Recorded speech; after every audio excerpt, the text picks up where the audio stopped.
Hello viewers and learners, my self Tulsiram PGT English. आज का हमारा टॉपिक ट्रांसलेशन है। ट्रांसलेशन जिसको हिंदी में अनुवाद कहते हैं, उर्दू में तर्जुमा कहते हैं, यानी हिंदी से इंग्लिश सेंटेंस कैसे ट्रांसलेट किए जाएंगे उसको आज हम लेकर के चलते हैं। तो without wasting time my dear viewers learners, start करते हैं। और ट्रांसलेशन में हम आज चलाएंगे सबसे पहले प्रेजेंट इंडेफिनिट टेंस। पहले मैं कुछ बेसिक रूल्स बताऊंगा ट्रांसलेशन के, उसके बाद में आगे बढ़ेंगे। तो सबसे पहले हम लेते हैं 3 रूल्स मैं ले रहा हूं। 3 फार्मूलाज हैं जो बहुत इंपॉर्टेंट हैं, और ये 3 फार्मूले ऐसे हैं, ये तीनों 12 टेंस आपके present indefinite, past indefinite, future indefinite, present continuous, past continuous, future continuous, present perfect, past perfect, future perfect, present perfect continuous, past perfect continuous, future perfect continuous, यानी 12 टेंस में ये फार्मूला लगना है। जो 3 फार्मूले लगा रहा हूँ, बार बार हर टेंस के लिए आपको फार्मूले की जरूरत नहीं होगी, कंफ्यूज भी नहीं होंगे। और आपका सीक्वेंस जो होता है, words ordering, sentence framing, board में आता है सेंटेंस रीऑर्डरिंग, सेंटेंस फ्रेमिंग, उसमें ये बहुत कारगर होंगे। बिल्कुल आपका सेंटेंस फ्रेमिंग या रीऑर्डरिंग, जम्बल्ड वर्ड्स होते हैं, आगे पीछे शब्द होते हैं, उनको सही करके क्रम में रख करके एक मीनिंगफुल सेंटेंस बनाने के लिए बोर्ड में आता है। स्टेट बोर्ड्स में भी आता है, यूपी बोर्ड और सीबीएसई बोर्ड और आईसीएसई बोर्ड, सारे बोर्ड्स में आता है। तो ये देखते हैं बहुत सी कंपटीशन में भी आता है। तो वो तीनों फार्मूले के यहाँ आप चलते हैं, लिखते हैं। अफर्मेटिव सबसे पहले लिखते हैं, अफर्मेटिव।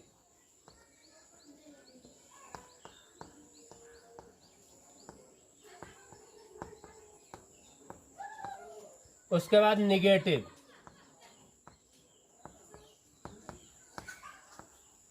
उसके बाद इंटेरोगेटिव,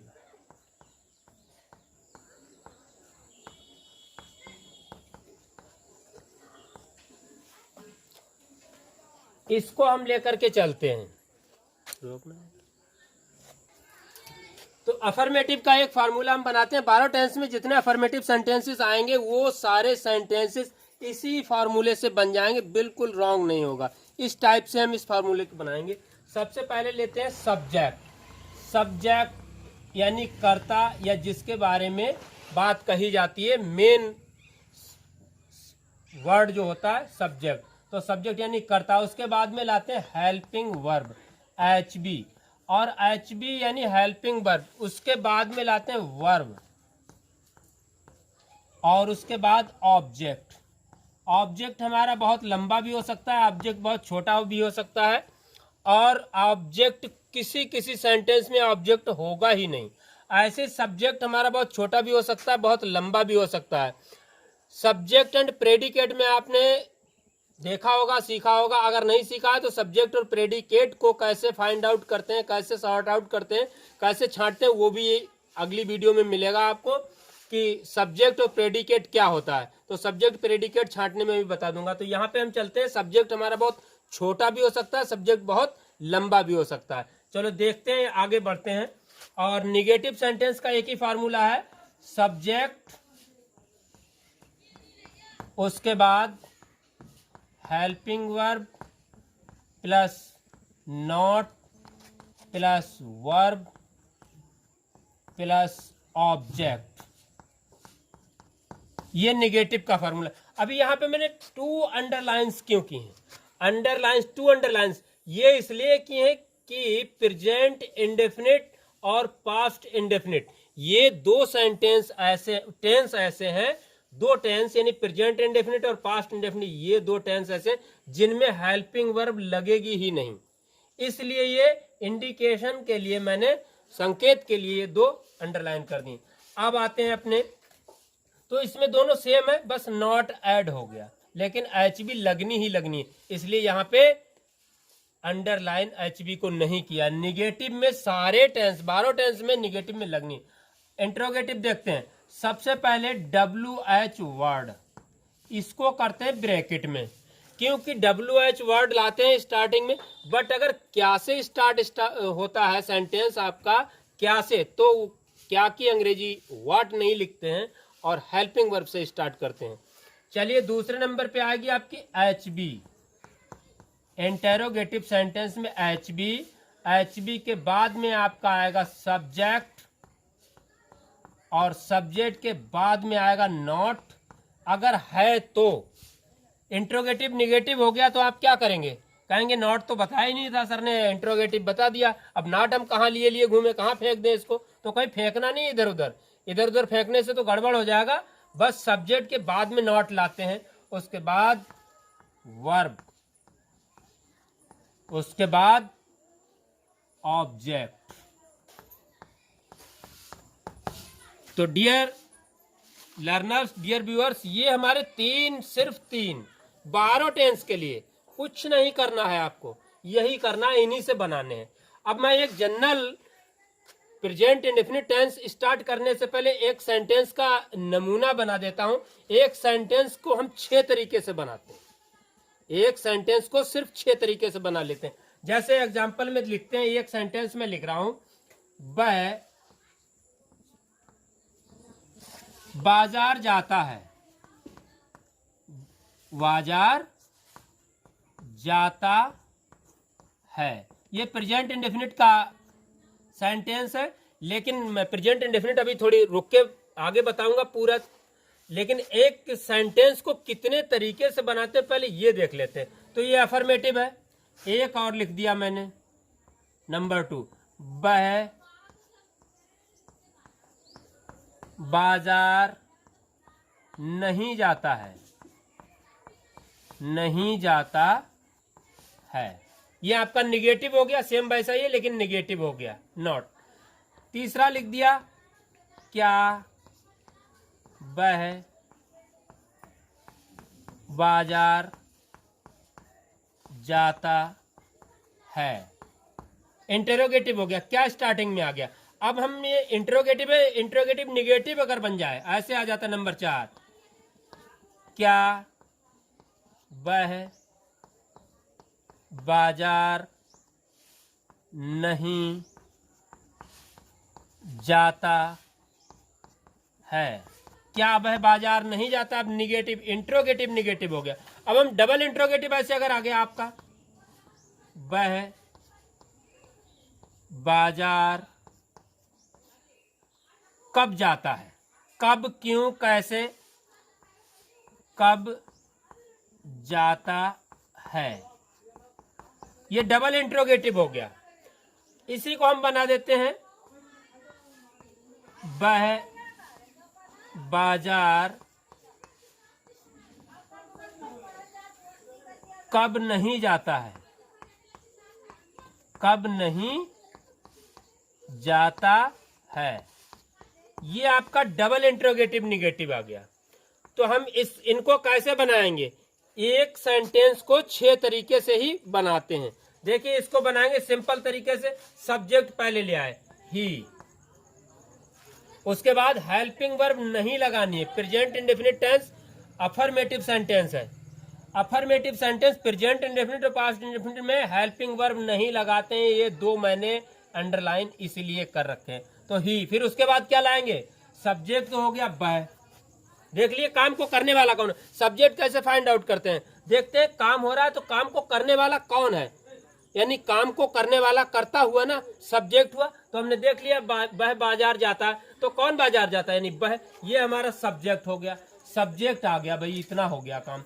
हेल्पिंग वर्ब लगनी नहीं है क्योंकि अफर्मेटिव सेंटेंस। तीसरे नंबर पे क्या लाना? वर्ब लाना। अब वर्ब इसमें देख लें, वर्ब होता है क्रिया। वर्ब को क्या कहते हैं? क्रिया। सब्जेक्ट कर्ता, ये हेल्पिंग वर्ब सहायक क्रिया, और ये ऑब्जेक्ट होता है कर्म। इसको हिंदी में ऐसे ले लेते हैं। तो हमारा सब्जेक्ट हो गया, हेल्पिंग वर्ब लगाने ने, क्रिया यानी काम। काम कौन सा है? बाजार है या जाने का काम है? तो यहाँ पे जाता है, ये हो गया हमारा वर्ब, तो गो। लेकिन एक वचन कर्ता के साथ, सिंगुलर सब्जेक्ट के साथ क्या करते हैं? वर्ब में एस या ईएस जोड़ देते हैं। तो इसमें गो था, ईएस जुड़ गया। जिनके एंड में ओ होता है, एस एच होता है, सी एच होता है, ये जो है एस होता है, उनके वर्ब में ईएस जोड़ देते हैं। इसकी एक अलग तरीके से मैं और बताऊंगा कि किन किन वर्ब में एस लगेगा सिर्फ और किन में ईएस लगेगा। मैंने एक वीडियो बनाई थी कौन सी वर्ब्स में आईएनजी लगेगा और किस तरीके से लगेगा, उसका पूरा मैंने वीडियो बना रखा है और अपलोड किया था। एक दिन ऐसे ही बनाऊंगा, अभी जल्दी ही बनाने वाला हूं कि कौन सी वर्ब में एस लगेगा, कौन सी वर्ब में ईएस लगेगा, उसका पूरा रूल क्लियर करूंगा। तो यहाँ पे एक वचनकर्ता के साथ गो के साथ ईएस लग गया, उसके बाद वर्ब हो गया हमारा, ये भी क्लियर हो गया। फिर क्या लाना है, क्या बचा, बाजार बचा, यानी ऑब्जेक्ट हो गया बाजार। He goes to market, clear हो गया, he goes to market. Next negative है, इस फॉर्मूले से बनाएंगे। अफर्मेटिव जितने भी सेंटेंस आएंगे सब इससे बनाएंगे, निगेटिव इससे बनाएंगे। निगेटिव ही ऐसे बनाते हैं। पहले देख लेते हैं सब्जेक्ट, क्या लाना है हमें, सब्जेक्ट। सब्जेक्ट लाना, ढूंढो भाई सब्जेक्ट कौन है, इसमें कंफ्यूज नहीं होना। सब्जेक्ट यानी काम करने वाले को कहते हैं। फिर पढ़ के देखते हैं, वह बाजार नहीं जाता है, यानी काम को करने वाला कौन है, वह, ही। उसके बाद में क्या लाना है भाई, हेल्पिंग वर्ब। ये प्रेजेंट इंडेफिनिट का, इसलिए डू या डज लाते हैं, डू या डज। अब देखते हैं, एक वचन होगा तो उसके साथ डज लाएंगे और बहुवचन होगा तो उसके साथ डू लाएंगे। तो हमारा यहाँ एक वचन सिंगुलर सब्जेक्ट है तो हम क्या लाएंगे, डज। तो इसलिए क्या लाना है, डज ही डज। उसके बाद में देखो यहाँ क्या है, इसी से चलना है, इधर उधर नहीं भटकना है। सब्जेक्ट आ गया, फिर उसके बाद हेल्पिंग आ गई डज, फिर क्या लाना है, नॉट।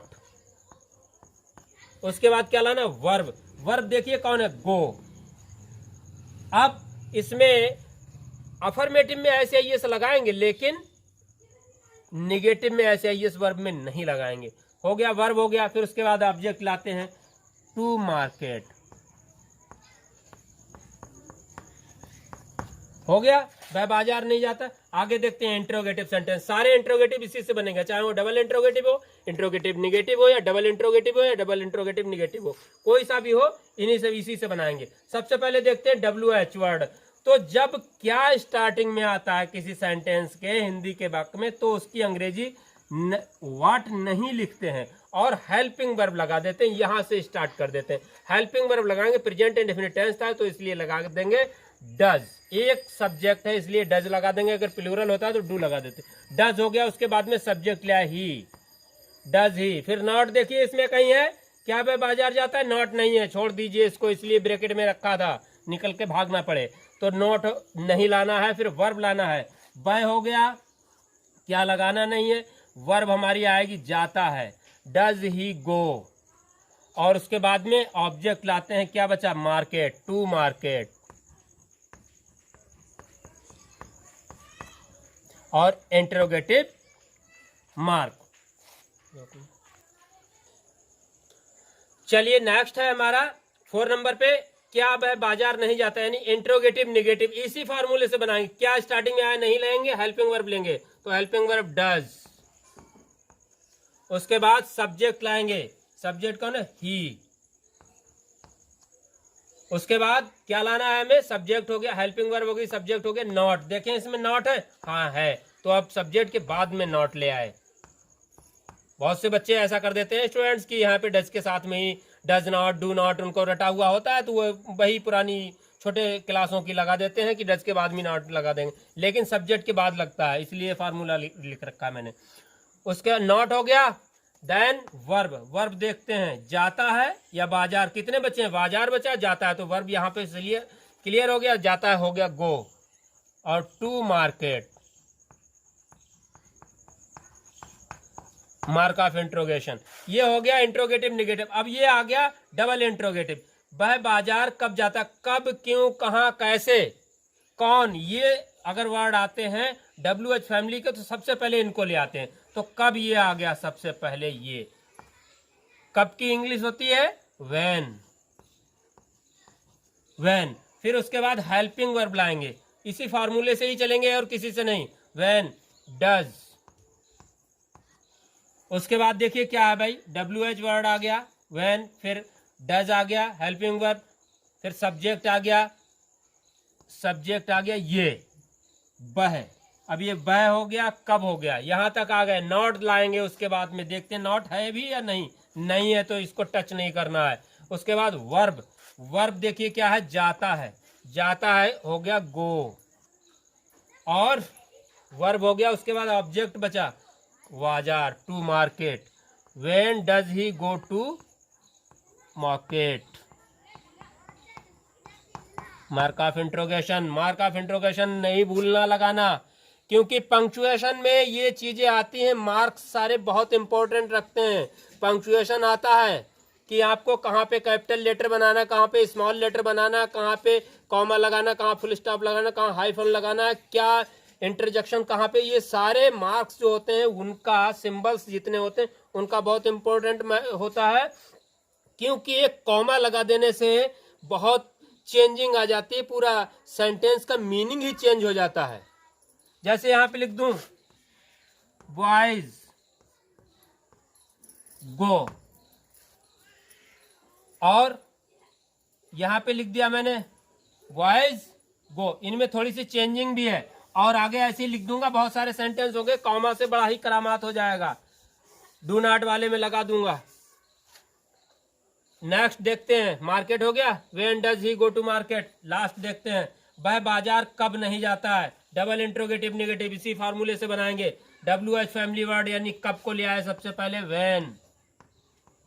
उसके बाद क्या लाना, हेल्पिंग वर्ब लाना है भाई, डज।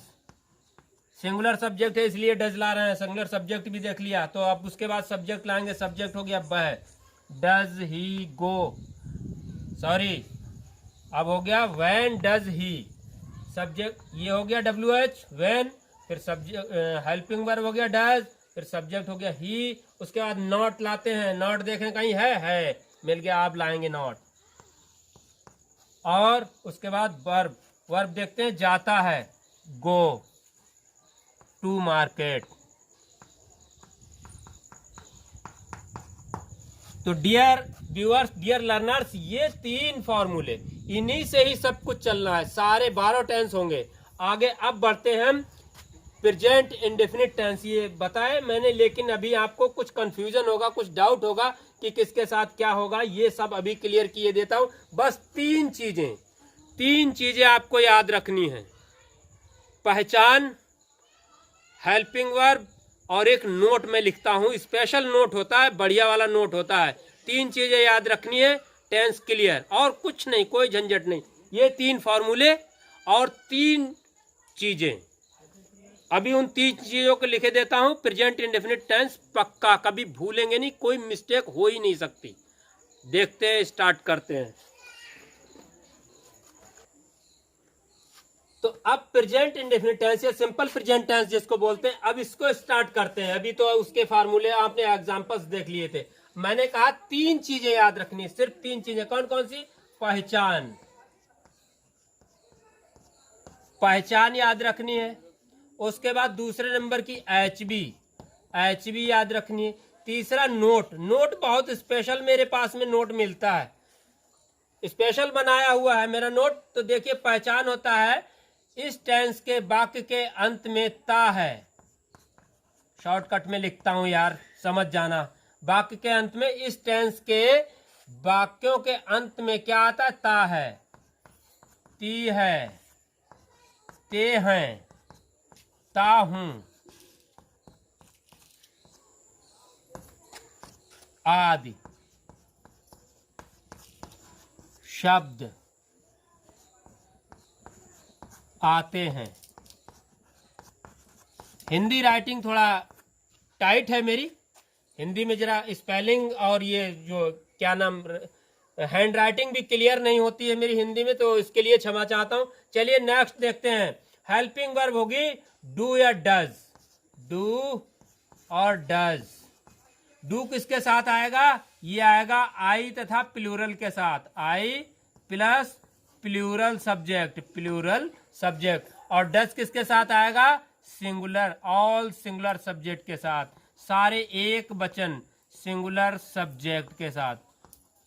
सब जितने भी सिंगुलर सब्जेक्ट होंगे, चाहे किसी का नाम हो या कुछ भी ही सी इट हो, तो उनके साथ डज आता है। और ये डू आता है प्लूरल के साथ। ये डू कभी कभी पूछ लेते हैं डू और डज में कौन सा सिंगुलर है कौन सा प्लूरल, लोग ईएस लगा हुआ देख करके और फटाक से उसको समझ लेते हैं कि ये प्लूरल होगा, लेकिन ऐसा नहीं, ये ध्यान रखना है। आगे नोट, नोट बहुत स्पेशल है। सारा रूल प्रेजेंट इंडेफिनिट टेंस का सारा रूल मैं इसी नोट में लिखे देता हूं, एक सेंटेंस में ही। देखिए, साधारण, साधारण हिंदी में लिख रहा हूं यार, सबको क्लियर हो जाए, कॉन्सेप्ट क्लियर होता चले। इंग्लिश मीडियम के स्टूडेंट्स, कॉन्वेंट के स्टूडेंट्स भी इसमें समझ जाएंगे। साधारण यानी अफर्मेटिव सेंटेंस में, साधारण वाक्यों या सेंटेंसेस में, साधारण वाक्यों यानी अफर्मेटिव सेंटेंसेस में क्या होता है? साधारण वाक्यों में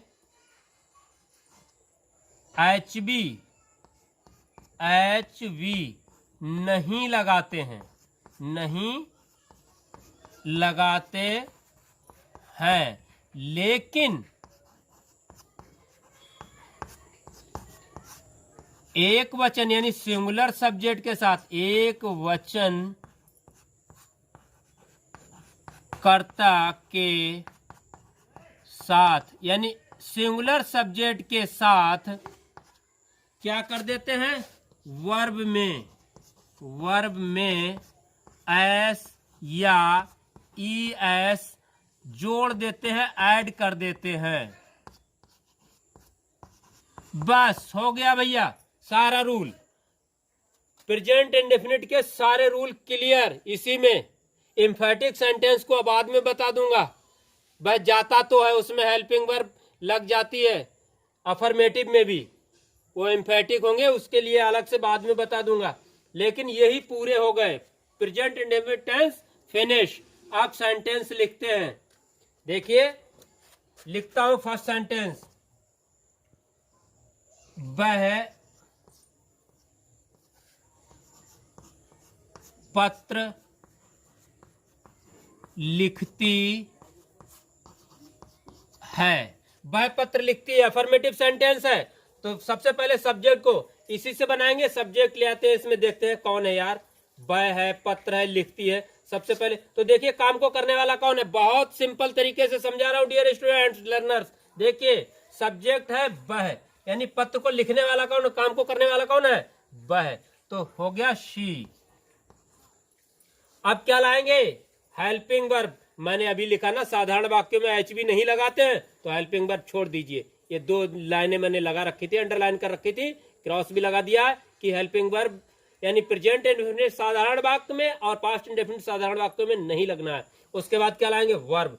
वर्ब देखिए अब क्या क्या बचा है, पत्र बचा है, लिखती बचा है। तो यानी काम कौन सा है, पत्र है काम या लिखना है काम? तो लिखना है काम, तो लिखती है शी। राइट, राइट माने लिखना हो गया। लेकिन एक वचन कर्ता के साथ, मैंने कहा साधारण वाक्य में HV नहीं लगती, लेकिन एक वचन कर्ता के साथ वर्ब में एस या ES लगा देते हैं, तो लगा दिया एस। She writes. अब क्या बचा? लेटर।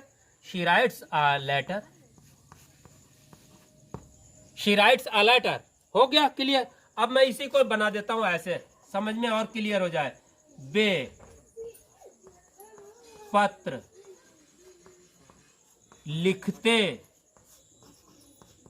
हैं, वे पत्र लिखते हैं। अफर्मेटिव है, कोई बात नहीं, इसी से बनाते हैं। सब्जेक्ट लिया है सबसे पहले, कौन पत्र लिखते हैं, काम कौन कर रहा है, वे यानी दे। उसके बाद क्या लाएंगे? हेल्पिंग वर्ब लानी नहीं है, साधारण वाक्य में हेल्पिंग वर्ब नहीं लगाते, बस इतनी सी चीज याद रखनी है। तो हो गया क्या हुआ? वर्ब। अब वर्ब क्या हो गया? वे हो गए यहाँ पे, और फिर लिखते हैं, लिखने की अंग्रेजी हो गई राइट। अब इसमें ऐसे यस नहीं लगाना है, मैंने कहा ना साधारण वाक्य में HV नहीं लगाना, लेकिन एक वचन कर्ता के साथ वर्ब में ऐसे जोड़ देते हैं। यहाँ तो एक वचन है ही नहीं करता, यहाँ तो प्लूरल है। I B U दे, ये प्लूरल होते हैं। तो प्लूरल कुछ भी हो, यानी बहुत एक से ज्यादा हो, तब ऐसे यस नहीं लगाते हैं, तो लिखने की जरूरत नहीं है। अंडरस्टूड है यार। तो वे पत्र लिखते, दे राइट। अब क्या बचा? पत्र। They write a letter, a letter हो गया। अगर निगेटिव हो, वह पत्र नहीं लिखती है, तो क्या हो जाएगा? ये वाला फार्मूला चलाएंगे। तो ये वाला फार्मूला चलाएंगे तो सब्जेक्ट के बाद में कहां लग जाएगी? डज नॉट कहाँ लगना है, यहाँ सब्जेक्ट के बाद में। और इसमें कहाँ लग जाएगा, निगेटिव होगा, इसमें लग जाएगा डू नॉट, यहाँ पे आ जाएगा डू नॉट। ये तो मैंने बताया ना, डज और डू और डज आता है तो प्लूरल के साथ क्या आ जाएगा, डू नॉट, और सिंगुलर के साथ क्या आ जाएगा, डज नॉट। यहाँ पे सब्जेक्ट के बाद में ले आएंगे। अगर इंटेरोगेटिव है, यही सेंटेंस ले लीजिए, तो इंटेरोगेटिव है अगर क्या स्टार्टिंग में है तो यहाँ पे डज यहाँ पे आ जाएगा। ये डज जो है कैसे आ जाएगा, ऐसे करके आ जाएगा, ऐसे ऐसे ऐसे, ठीक है। और ये एस छोटा हो जाएगा, यहाँ पे डू आ जाएगा ऐसे करके, डी और डू, फर्स्ट लेटर कैपिटल बनता है और टी छोटी हो जाएगी ऐसे कर डू दे। अगर नॉट है तो ये छोड़ दीजिए, फिर नॉट कहाँ लग जाएगा, जा करके नॉट लगेगा सब्जेक्ट के बाद में, यानी इसके बाद में नॉट लग जाएगा। डू तो इधर आ गया, नॉट लग जाएगा यहाँ, नॉट लग जाएगा यहाँ। ये और मार्क ऑफ इंट्रोगेशन लगेगा इंट्रोगेटिव में। अगर डबल इंट्रोगेटिव होते हैं तो इससे पहले WH वर्ड लग जाएगा, what, why, when, where, who, whose, whom. तो डियर व्यूअर्स, डियर लर्नर्स, समझ में आया होगा। इसकी प्रैक्टिस की जरूरत है, प्रैक्टिस भी करवा देंगे, लेकिन आपका बेसिक रूल क्लियर हो गया होगा और कॉन्सेप्ट क्लियर हो गया होगा। तो ये 3 फॉर्मूले याद रखिए और ये 3 चीजें याद रखिए। हर टेंस की 12 टेंस की मैंने यही इसी तरीके से बनाया। सिर्फ पहचान याद रखनी है, हेल्पिंग वर्ब याद रखनी है, कौन सी हेल्पिंग वर्ब लगनी है, और नोट क्या है, नोट स्पेशल, सारा रूल्स उसी में एक लाइन में ही क्लियर हो जाता है। इनको याद रखना, ये फ्रेमिंग में भी काम आएंगे। तो डियर लर्नर, डियर व्यूअर्स, उम्मीद करता हूं आपको समझ में आया होगा और आगे समझ में आएगा अच्छी तरीके से। वीडियोस को पूरा देखिए, समझ के देखते रहिए। Thank you, have a nice day.